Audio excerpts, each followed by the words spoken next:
حق کے لیے جان دینے کی جو رسم چلی ہے، اس رسم کے بانی ہی حسین ابن علی ہے۔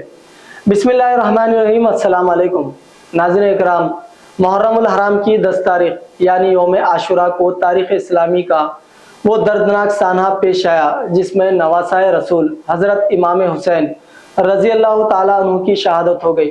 چونکہ یہ واقعہ انتہائی افسوسناک تھا، سارے عالم اسلام میں اس کی مذمت ہوئی اور بعد میں یہ سانحہ ایک استعارہ بن گیا۔ عوام الناس میں 10 محرم سے مراد حضرت حسین رضی اللہ تعالیٰ عنہ کی شہادت کا واقعہ ہی لیا جاتا ہے، اور اس دن کی قدیم تاریخی اور مذہبی حیثیت کو کم یاد کیا جاتا ہے۔ حضرت حسین رضی اللہ تعالیٰ عنہ کی شہادت بھی بلا شبہ بہت بڑا واقعہ تھا۔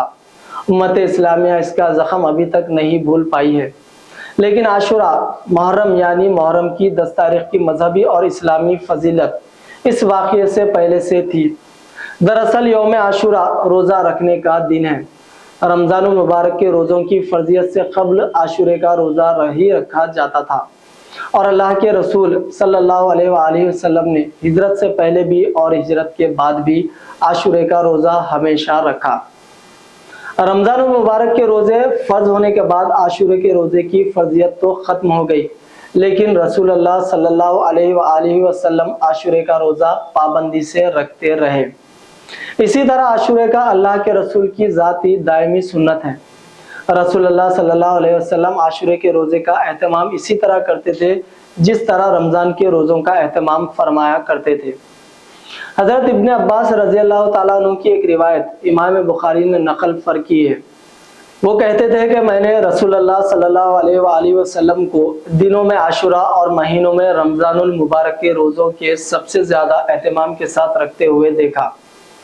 اللہ کے رسول کا دائمی طریقہ ہونا اس بات کے لیے کافی ہے کہ مسلمان اس کا اہتمام کرے، یہی اس کی سب سے بڑی فضیلت ہے۔ تاہم احادیث میں اس دن کے روزے اور فضیلت بھی وارد ہوئی ہے۔ مسلم شریف کی ایک اور روایت ہے کہ امید ہے کہ یوم عاشوراء کا روزہ 1 سال کے گناہوں کا کفارہ بن جائے، اس لیے اس دن خصوصی اہتمام کے ساتھ روزہ رکھنا چاہیے۔ یوم عاشوراء کی تاریخی فضیلت یہ ہے کہ جب اللہ تعالیٰ نے اپنے فضل سے حضرت موسیٰ علیہ السلام کو دریائے خلزم پار کروایا اور فرعون کو غرق کر دیا تو حضرت موسیٰ علیہ السلام نے شکرانہ کے طور پر عاشورے کے دن روزہ رکھا تھا۔ اسی لیے یہودی بھی عاشوراء کا روزہ رکھا کرتے تھے۔ جب آپ رسول اللہ صلی اللہ علیہ وسلم ہجرت کر کے مدینہ منورہ تشریف لائے اور کسی موقع پر آپ نے یہودیوں کو عاشورے کا روزہ رکھتے ہوئے دیکھا تو آپ نے ان سے دریافت کیا تو یہ روزہ کیوں رکھتے ہو؟ انہوں نے بتایا کہ جب اللہ تعالیٰ نے حضرت موسیٰ علیہ السلام اور بنی اسرائیل کو فرعون کے عذاب سے نجات دلائی تو حضرت موسیٰ علیہ السلام نے شکریہ کے طور پر آج کا روزہ رکھا، اسی لیے ہم بھی آج کا روزہ رکھتے ہیں۔ اللہ کے رسول نے فرمایا، ہم موسیٰ کی روایت پر عمل کرنے سے زیادہ حقدار ہیں۔ اسی لیے آپ نے صحابہ اکرام کو اس سے روزے کا اہتمام کرنے کی ترغیب دی۔ عام طور پر واعظین وغیرہ اس کو اس طرح بیان کرتے تھے جسے رسول اللہ صلی اللہ علیہ وسلم نے عاشورے کا روزہ مدینے میں آنے کے بعد رکھنا شروع کیا ہو، یعنی حضرت موسیٰ کی اتباع میں یہود کی طرز عمل کو دیکھ کر شروع کیا ہو، لیکن یہ درست نہیں ہے۔ رسول اللہ صلی اللہ علیہ وآلہ وسلم صحابہ اکرام مکہ مکرمہ میں بھی عاشوراء کا روزہ رکھتے تھے، بلکہ قریش یعنی مشرکین مکہ بھی عاشورے کا روزہ رکھتے تھے۔ جب آپ صلی اللہ علیہ وآلہ وسلم ہجرت کر کے مدینہ تشریف لائے تو آپ صلی اللہ علیہ وسلم نے عاشورے کے روزے کا باضابطہ حکم فرمایا، اور مدینہ میں اور اطراف میں سارے مسلمان اور اس روزے کا اہتمام کرتے تھے۔ حضرت عائشہ رضی اللہ تعالیٰ عنہا فرماتی ہے، جب رمضان المبارک کے روزے فرض ہو گئے تو پھر آپ صلی اللہ علیہ وسلم نے عاشورے کے روزے کو اختیار بنا دیا، جو چاہے رکھے اور جو نہ چاہے نہ رکھے۔ البتہ آپ صلی اللہ علیہ وآلہ وسلم خود اہتمام کے ساتھ رکھتے تھے اور اس دن کے روزے کا خصوصی اہتمام بھی فرمایا کرتے تھے۔